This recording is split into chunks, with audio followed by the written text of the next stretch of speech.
செய்தாலும் பொறுத்தருளும் செல்வக்குமரன் பொய்யான மயிலேறவும் காட்சி எழியாவும் ஒளி வீசும் தெய்வாம்சமே பொய்யான என் வாழ்க்கை புவி மீது நிலையாக அருள் செய்ய வர வேணுமே நீ அருள் செய்ய வர வேணுமே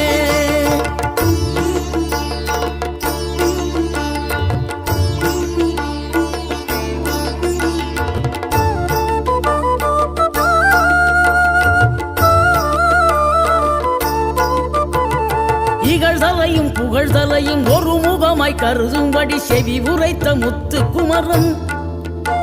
நீ வறுமையையும் வளமையையும் சமநிலையை உணரும்படி மதி கொடுத்த